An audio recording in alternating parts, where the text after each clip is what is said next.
I left my heart in. And welcome back, everybody. You're back to Geeksvana Live. We gave you about a 45-minute break there, so I feel like we gave you enough of a break to get some refreshments in, to get your popcorn, etc. After seeing what was a truly historic moment, obviously Perseverance landing on Mars successfully and so quickly sending those test shots back from the hazard camera as well was just absolutely phenomenal to see.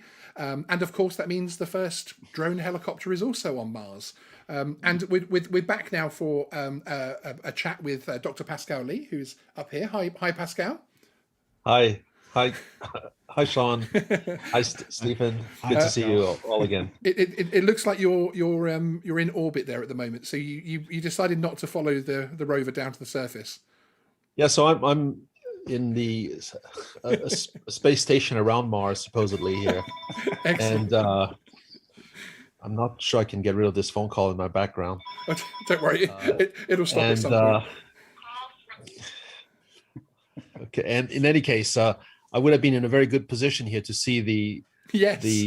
Perseverance zip by in the background on its way to Jezero crater. Yes, well, just a few minutes ago. People were making a few jokes about who was filming it, obviously with the CG that they were creating to go down. But in fact, it was Pascal. Pascal was the main cameraman for tonight's proceedings. So, well, as I say, thank you very much for joining us this evening. I know it's a hectic few days for anyone connected with any of the Mars projects and missions. In a fantastic way, of course, because this is another leap forward of where we're going, and it's fantastic to see so much positivity towards the space race. I mean, even when we last spoke and our first interview on Geeksvana, it was still the space race was certainly coming back, and it was certainly starting to become the focus of a lot of governments and a lot of agencies. But I really feel like it's really got up ahead of steam now, and everyone's very excited about Mars, and of course Moon as the stepping stone. It's incredible. Yeah, I think you're right, Sean. The way I live these events is sort of as a global success. It's really humanity succeeding in reaching Mars. You saw that the JPL team has people from all kinds of ethnic backgrounds. Yes. I mean, the truth is it draws on expertise and knowledge from all peoples, and it's a nice little representation of humanity there in some sense. Absolutely. But the truth is we are exploring Mars as a species, as a global species, and there are separate teams, but the space race in some sense it's a bit like the Olympics, where within the space business people really do get along and share the same dream and absolutely the same general aspiration. It's just that politics, of course, inserts itself even in the Olympics, of course, every now and then, and so you can't play ball with everybody, but no, but the truth is that the team players are ready to play ball anytime with anybody, and so alongside the United States today, we had earlier in the week, and last week, the arrival of the UAE's orbiter. Amazing. So yes. The first Arab-made Mars orbiter, and then of course China's first mission to Mars, which is really an ambitious mission because it combines an orbiter, which is now successfully in orbit, but it's carrying a lander, which will deploy to the surface of Mars sometime in May, we think. And then from this lander, we'll drive off a rover. So it's a very ambitious mission for first mission for any nation. Absolutely. And so that's still ahead. Indeed, I mean that is an absolutely incredible feat to undertake. To, as you say, not only put something into orbit, but then to launch a lander from that orbital craft that's amazing. That's highly adventurous. It's actually the way the Viking landers were released. I mean, now we do these direct entries because we don't really have a sophisticated orbiter to sort of babysit this rover in orbit. So you might as well just come in in the right place and keep on going all the way to the surface if that's what you want to achieve. Exactly. But in the early days, when the United States sent its first landers to Mars, like Viking Lander 1 and Viking Lander 2, they were carried on board orbiters, and the Right. orbiters were put in orbit around Mars first, and then after several months of doing Mars reconnaissance imaging, uh, including selecting where the rovers would land. The rovers, so not they weren't rovers though, they were landers, Yes. including where the landers would land. The landers were then released from the orbiter and then Clever. Very entered the clever. Martian atmosphere from Mars orbit. So That's we can do amazing. it in all these different ways, but it's quite a bit more economical to skip the step of getting yourself into Mars orbit and then just going straight to the surface if that's where you want to go. Of course, no, absolutely fascinating.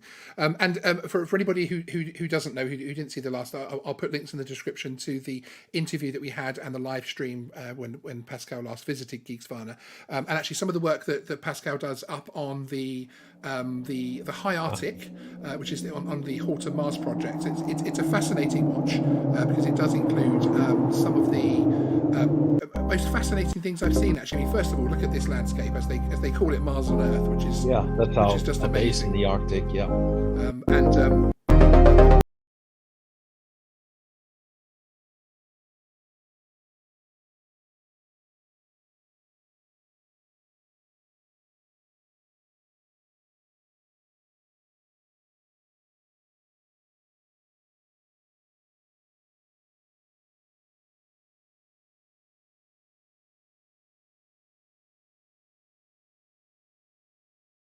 Essentially bridge the gap between things that you want to operate and the human brain, and so they've created this interface to allow you to control a drone rather than keeping both hands busy yes, joysticking, looking exactly. down at a screen, and also peering up at the drone.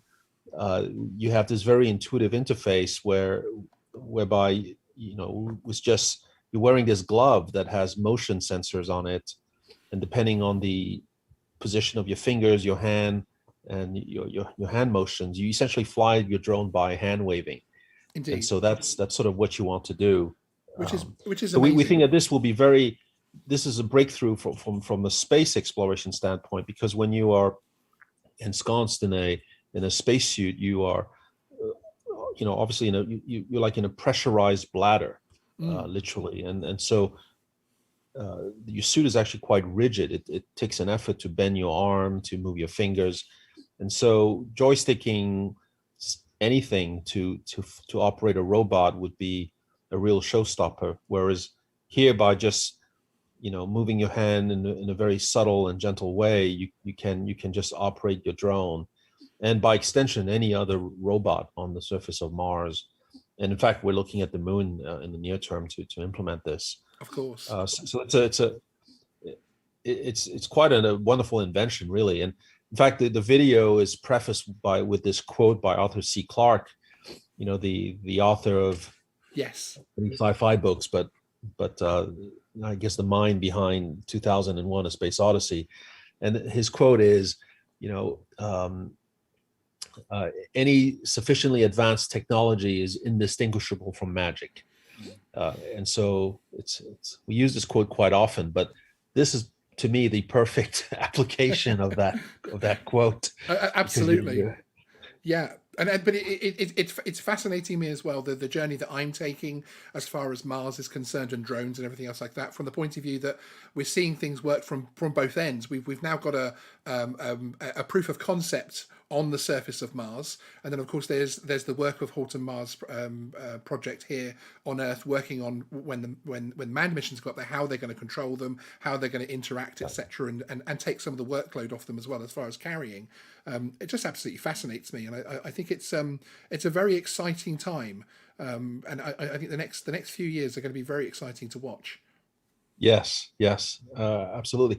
And the fact that Perseverance is carrying this helicopter. I mean, to me, the landing we just lived, globally, was very exciting.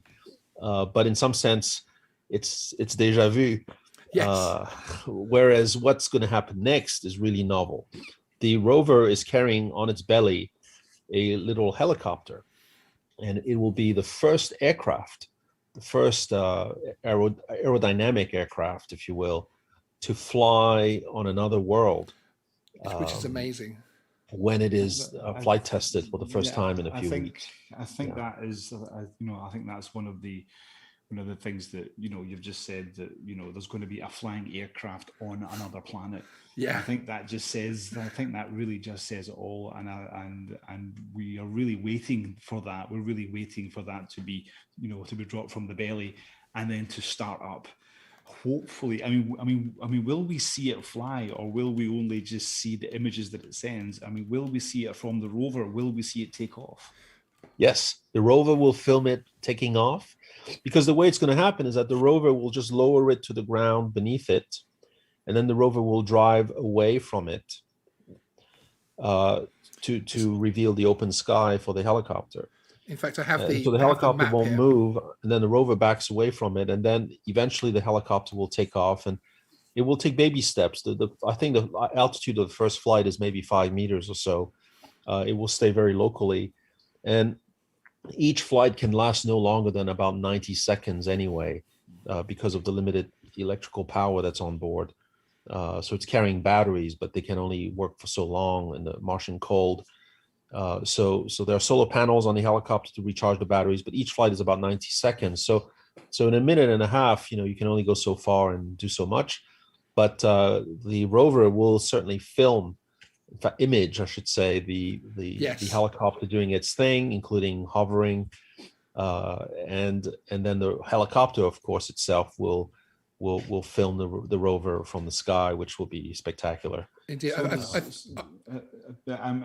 So I just have a question about the flight itself. So if it's a 90-second flight, does that mean that it can fly for 90 seconds and then land where it's flying, and then it can recharge and then continue? And then continue that's right. again. Oh, that's right. right. So yeah, that's. But, so I mean, let's say potentially it could go quite far, but it could take quite a long time for that to happen. Yes, but at the same time, it has no means of communicating directly to an orbiter or to Earth, and so its only way of staying in contact with us is by using the rover as a relay, as a communications relay. Mm-hmm. So that will prevent it. In fact, that will limit how far we will let it go. Okay. We want it to remain within line of sight as much as possible, and usually I think we plan to have it fly back to where we are before it for it to land, as opposed to just having it go as far as it can and then land out there, because we want to be sure that the rover can catch up with it. Yes, because this is very much a proof of concept, isn't it? This is taking a lot of theory and putting it into practice to see just how this type of craft is going to react, and what variables are there that not that no one saw coming, but just seeing it actually working in practice, which is going to be fascinating. Yes, yeah, and in fact, JPL and NASA in general have gone out of their way to say that this helicopter does not have any science mission quite yet. Yes. Just to emphasize the fact that this is really being tried out as a technological demonstration or test. Yes, indeed. Which is why going as far as you can and landing out there is not going to be part of the test, because we want this thing to stay within visual contact of the rover. Once we are confident that we have a helicopter and a technology that can fly and behave well on Mars, then the next generation will be let loose. In fact, it might be just a helicopter-based mission, with of course a larger helicopter that can communicate directly back to an orbiter and have its data relayed to Earth. So that's how it's going to move forward. And with how quickly innovation moves forward, with how quickly the rovers have moved forward, it's fantastic to know that within my lifetime, hopefully, touching some wood over here as well, of course, need to lose a few pounds, but hopefully within my lifetime we're going to see a manned mission to Mars, but also we're going to see much more evolved types of drone aircraft on missions up there. I mean, that's just going to be mind. Tonight was exciting enough, but that will be mind blowing. Exactly. The thing about the helicopter too is that we actually have a decent understanding of the Martian atmosphere. I mean, you don't do a ballistic entry like we just did, without having a very precise model of what pressure does versus altitude and temperature. Also, parachutes, where one parachute, a single parachute, was used for this Perseverance landing, and it deployed at something like Mach 1.5. So it's a supersonic Amazing parachute.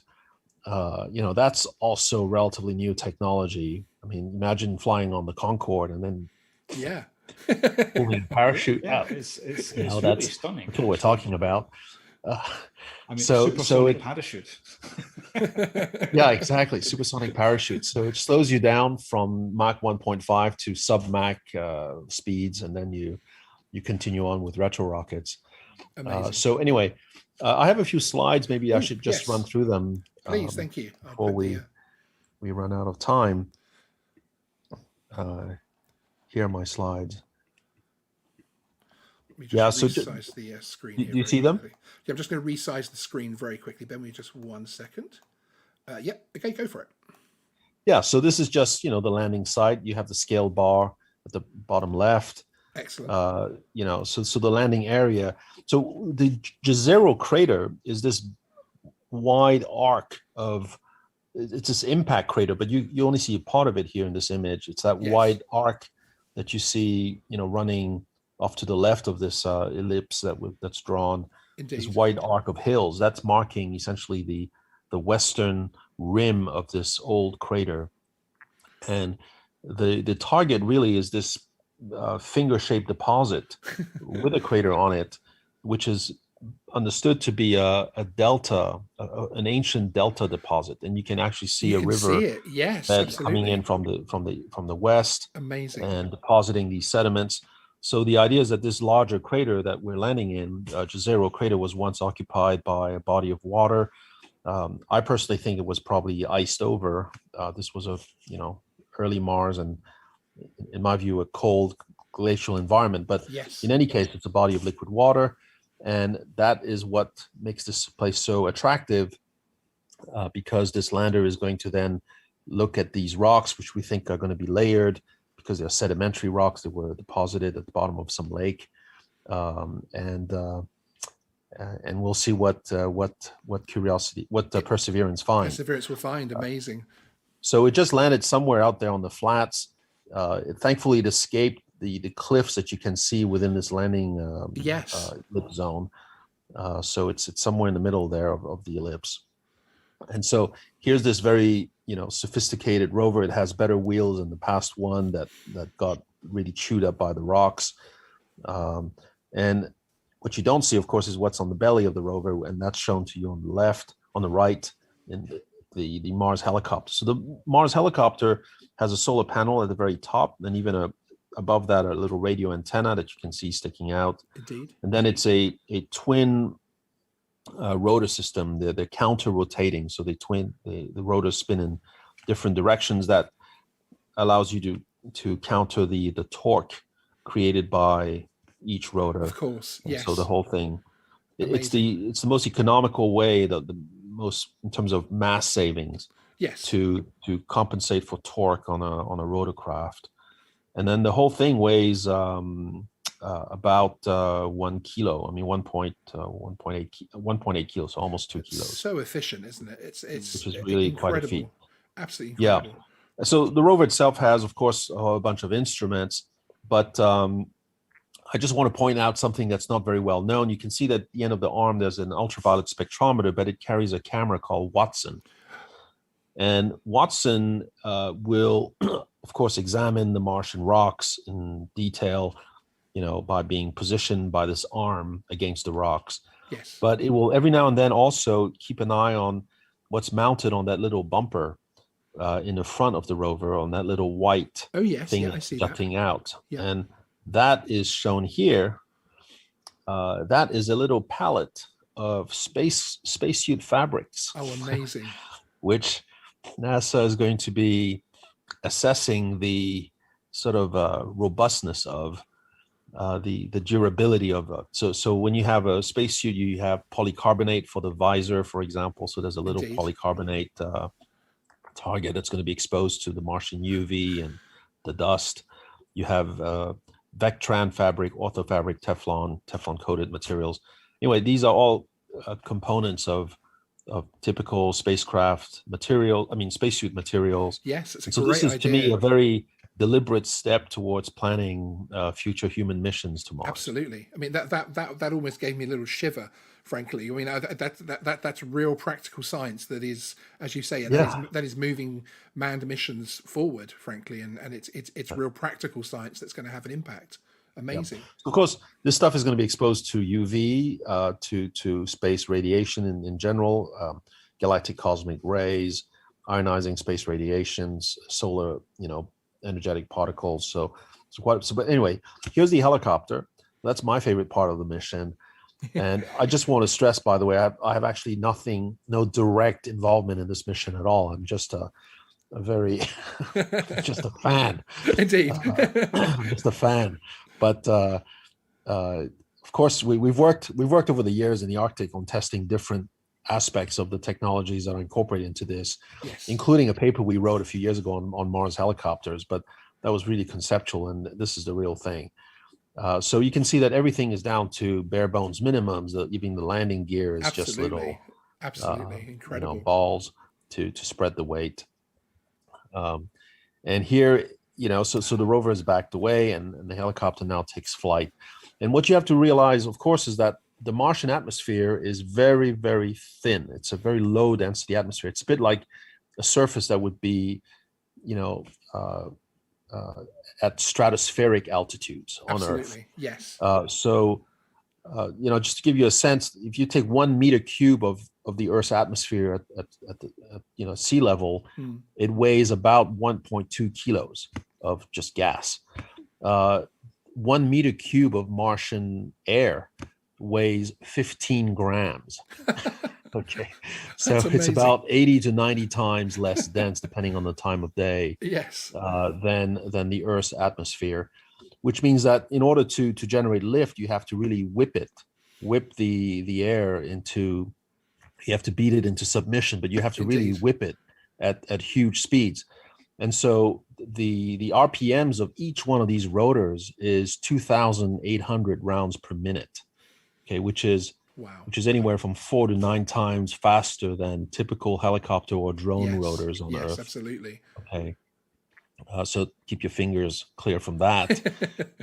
And then, of course, there are counter-rotating rotors. So each rotor is seeing the other one going at about, as you can imagine, 5,600 rounds per minute. Amazing.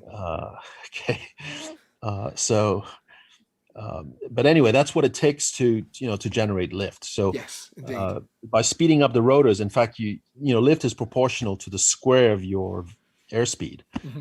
So by increasing your airspeed, that's the most efficient way to increase your lift, rather than the area of the blade, because lift is just proportional to the area of your airfoil, or to the anyway, to compensate for an atmosphere that's about 100 times less dense than what it is on the Earth, you need to whip the air at about 10 times faster than typical rotors, and that's how you get these numbers. Which again, we were showing a video on our last live stream showing the development through the different concepts of this helicopter, and going from that simple machine that was bouncing around the JPL test area to the sophisticated looking helicopter which they were testing just before it was obviously put into the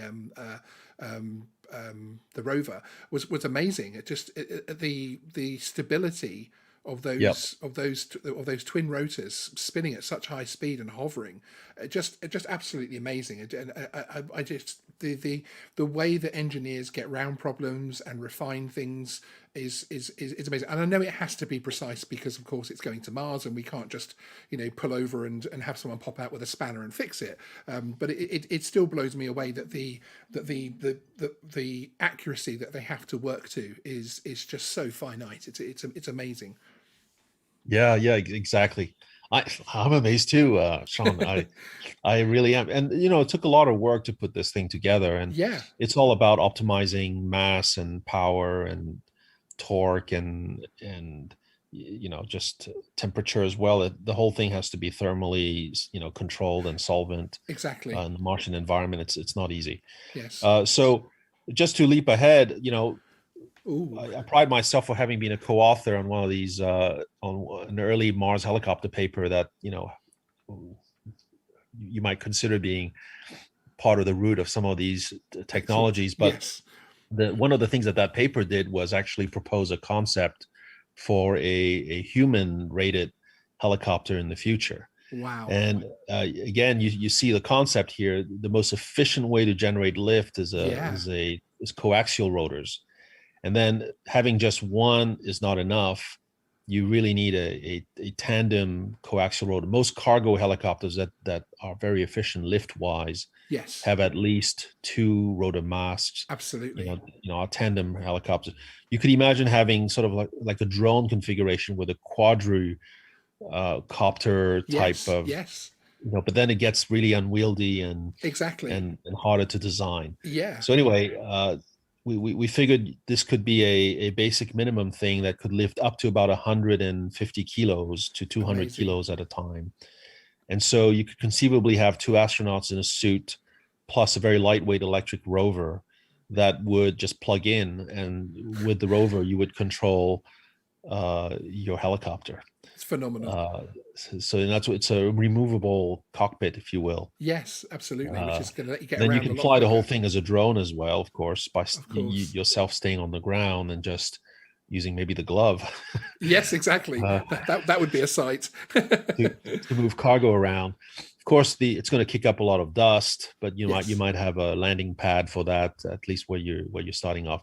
And the nice thing with this concept is that you go somewhere and then you can land, and then you can go on a rover excursion from there, and then drive back to your helicopter and then fly back to base. So this is a concept that, I mean, I think we are probably 1 or 2 generations of people at least away from this being even tested. Yeah. So it's going to be for our grandchildren or great grandchildren. Yeah. But lucky them. But yes, indeed, it's all stepping stones, though, isn't it? And it's amazing sometimes to see, even in concept form, where we could be heading towards. And the physics won't change. So yeah, if you're going to go rotorcraft, that's the way. That's gonna. I mean, it's going to have to be something like that. Yes. I have one question for you, Pascal. We were talking about the rover and how it had a weather station on the rover itself. What kind of information is it gathering? Is it gathering information about wind? What is the wind? What is the wind tolerance of the drone? And are you getting wind readings from the ground, or because obviously the higher up the winds can be a lot more stronger? How are you getting that information, knowing that it's safe to fly? Yeah, so that's a good point. There will be a threshold. So the weather station is measuring the weather conditions at the altitude, or at least from the altitude of the rover platform. So from that, we will have to extrapolate what the winds aloft are like and what the winds at virtually ground level are. I'm not exactly sure what the number is for the minimum threshold, but essentially we want to fly in windless conditions. Yeah. Winds on Mars can be quite considerable. You can have winds of up to 100 to 150 knots. At maximum speeds. Of course, because the air is so thin, the dynamic pressure is very low. So this is actually one of the mistakes in the book, The Martian, where the astronaut gets, pushed over by a Martian dust storm. There's no way there's enough dynamic pressure to sort of, push you over. You would hardly feel a breeze, even if you were facing, even without a spacesuit, let's say, but you would hardly feel a breeze if you're facing these fastest winds on Mars because the air is so thin. Wow. However, if you are airborne, if you're in the atmosphere, then you get carried away at those speeds. And so we really want to be careful not to be caught up in a sort of a jet stream type situation at the surface of Mars. And so we will wait for very calm conditions. In fact, I thought it was interesting to learn that the flights will take place at 11 a.m. local time. Because too early, the batteries are still too cold. You're coming out of the Martian night, and so it's not good enough to fly. Even though the atmospheric density is the highest when it's coldest, your batteries are still too low. So you want the air to warm up. But then you don't want to go past 2 p.m. in the afternoon, because at that point the atmosphere becomes too warm and therefore thinner. The atmospheric density becomes thinner, and so your Amazing. density altitude is not so favorable. And so really you have this narrow window of just before lunch and right after lunch to It's amazing, isn't it? These local little sort of time shelves. Yes. to Because be optimal power wise and atmospheric density wise to fly. Yeah. Exactly. And I know they're going to try them over 30 days, over 30 Mars days. Do you know when the first attempt is going to be? I don't remember exactly. I think they've kept it a little bit flexible, haven't they, from the point of view they of have getting it kept there, it. I making mean, they sure want to everything find a works. site that's going to be suitable for this, and survey it as well. So but the sense is that it's not going to happen within a week or two. It's going to be maybe a month or two, maybe in March. So sometime next month. Yeah, very exciting. We'll be covering that on Geeksvana for sure. Okay, my little alarm has just gone off to let me know that your time is up. Oh yeah. So I don't want you to be late to your next appointment. Thank you so much for taking time out, especially on a day like today. I really appreciate you coming by to our little channel. It means an awful lot to me. And we'll have you on again soon to talk about your work up in Devon Island and see how that's all going. Thank you so much, Sean, and thank you, Stephen. And it's a joy to do this. So thank you for the opportunity. Thank you very much. Good night, See everybody. you very soon. Thank you. All the best. Bye-bye. Bye. Wasn't that amazing? It's sort of like, and again, I want to thank Dr. Pascal Lee for the time he did spend with us today, because it's obviously a very busy time for anybody in the space game, as it were, at the moment, and it's amazing that he was able to do that and take the time out to see us. I'm actually just going to hide because I've actually got the old chat there, so I'm going to hide that. There you go. That solves that problem. And now we can see the flyby guys.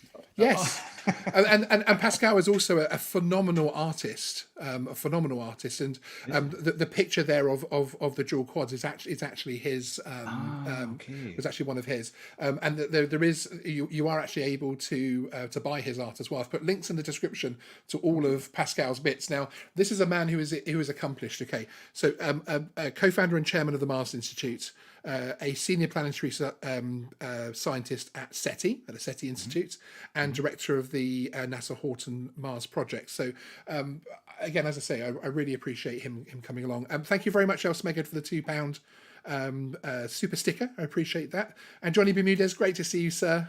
$5 super chat to support Sean's next haircut. Yes, well, it all got buzzed off today to. This is, I think they describe this as a COVID cut, don't they? You had a haircut as well, didn't you? I got my haircut today as well, actually. Yeah, it's funny. Pretty it's one nifty. of those haircut days today. It is, isn't it? Pretty nifty. But no, it's absolutely fascinating, and it's been an absolutely fascinating day on Geeksvana. Frankly, it's been one that I've truly enjoyed. You have done a great job getting this ready and having everything up and running. Oh, you have. I mean, I'll just say to everyone that he's been really nervous. He's been on tenterhooks for the past 2 weeks. 72 hours have been a nightmare. 24 hours have been hectic, but it's over. Yes, I mean, I currently have, I am filming a behind the scenes of this as well, because I currently have 4 screens now running with, especially from the last live stream where we had feeds coming in from the various NASA feeds, then those feeds being sent to my OBS broadcast software and then sent off to you. I've got things going on in all sorts of places, and it was needing about 5 or 6 arms at one stage there. Well planned. Hence, I keep looking off screen at my other monitor as well, which I apologise about. But I keep playing with my new hair now. Yeah, I didn't touch my new hair because it's well, I mean, my hair's stunning today, so I'll leave you with that. So. Oh, there we go. We like a bit of male confidence. It's got to be a little bit there, isn't it? You have to be. Yeah. So it's great to see you back in the confines of Finland and with your fern in the background and everything else like that. It's good to see you back on home soil. I won't be here for very long. You're off again. I'm heading off again very soon. Where are you off to this time? I'm off to Bangladesh. Wowzers! Yes, and this is another secret mission. This is another secret mission. Another yes. secret drone mission. Yes, indeed. So I will be. I actually have to spend 2 weeks in quarantine when I'm there before I do anything. So I will be. So I do hope that there are shows to do, because I'm going to be bored out my mind in the hotel room. Yes. I'm going to have food left at my door. You'll be volunteering for literally every live show. And in fact, you know, in the last couple of weeks, we've been doing a lot of live shows, and we will be going back to our normal program from next week. But I do, in fact, I think I have 3 live shows planned for next week, as well as about 3 or 4 recorded programs. So yes, you will be. There'll be no shortage of things once you get to Bangladesh for you to do. Don't worry. That would be fantastic. That will be fantastic. I think we should set up 24-hour. We should set up 24-hour quarantine cam. I was thinking about watch you go documenting. Slightly crazier and crazier. If you want to see, let's say, a kind of quarantine diary, please let me know and I'll do it on Instagram. El Smeghead, our senior moderator, he actually did the same thing when he went to Guernsey to work, which is where he's currently residing. He had to isolate in a hotel room for 2 weeks, and he did the same thing. He even flew a little drone, right. And there's a little series on his channel about that. Just very quickly, Mike Drennan, thank you so much for your generous $20 super chat. A pint for Sean and Stephen. Thank you very much, sir. I will take a drink of my tonic water for you. Me too. In lieu of the beer, and if you're still coming over in June, I can buy you that beer back for certain. Because hopefully we'll have some pubs open by then, by the sounds of it, which will be very, very exciting. But yes, it's been a really interesting day. It's been interesting from a channel perspective, from the point of view of putting this kind of show together, bringing everything together, like, you know, timing guests to come on that have, you know, a lot on, that type of thing, hectic schedules. And again, very grateful. Thank you, Pascal, for coming on, and the previous live stream. And I thank you very much for everyone that joined us for both of them. Johnny Mac 26 just asked, "What's a pub?" Well, that's what us British people call a bar, essentially. It's a little. They're usually like little old houses, and the ground floor is a bar, and we call it a pub. And I think it's because public house, isn't it? It's a shortening of we would call where you could go and drink, not bars in the oldie times. We'd call them public houses, and then it got shorted to pub. What was the name of? Can you show that picture of the landing site where you have the landing? You have the airfield. Do you have that? Because yes. Show me that picture, because so when you go above, what's at the top? Twitcher's Peak. I think it's Twitcher's called. Peak. It's just to me, it sounds like a pub. I know, right? A Twitcher's Point. There you go. Yes. I've already giving it some kind of lore, some kind of mythology. It sounds like a pub you would find in Surrey somewhere, you know. Yeah, exactly. It does, doesn't it? Actually. And did you see on one of the slides that Pascal kindly showed us? You could see the rover actually up on the Twitcher's Point. I forgot the name very quickly then. Yeah. So you can actually see it there. I love the fact that one of the first jobs is for them to take a photograph of each other, like the first Mars selfies. Yeah. I think that's such a cool thing, personally. And I'm really excited to see it take off. Oh, 100%. See it take off. Yeah, no, indeed. Fantastic. Indeed. I mean, it's going to be the data they're going to get, the little things there where Pascal was showing us with the different parts of the spacesuit which are being tested as far as atmosphere and that type of thing. Absolutely phenomenal. And I just think it's such a great thing. Okay, well, that's everything we have for this evening. I don't want to keep people hanging on for you know. I appreciate everybody spending the best part of a good couple of hours with us. I really, really appreciate everyone coming along with us. Thank you, Stephen, for all of your time, and thank you for your dedication in keeping me sane for the last couple of weeks. Sean. It's been an absolute pleasure, and thank you to everyone who's been joining tonight and the comments. You've all been really funny tonight. All your comments about the drones have been fantastic. We were having a good laugh about that off camera before, weren't we? We were. The humour of the drone community is spot on, and I wouldn't change it for all the world. So yeah, so thank you everybody. Thank you for joining us. I will be back live on Monday with the weekly drone and tech news. On Thursday we've got the commercial drone show. And then the following week, Stephen will be back with us again for the Thursday Night Live, and we've got some exciting stuff coming up for that show as well. We've got lots more coming up on the UK drone rules, some pre-recorded videos. We've also got a live stream. I'm not sure which day next week yet, but we're going to be bringing you some explosive updates on the Microdrone 4 debacle, the scam that it is now becoming. And that'll be very interesting. So anybody interested in the Microdrone 4 project should keep tuned. If you're new here, please hit the subscribe button. And if you all wouldn't mind smashing that like button on the way out the door, I would really appreciate it. And I'll leave the final words to Stephen. Thank you, everyone. Fly safe.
I left my heart in California.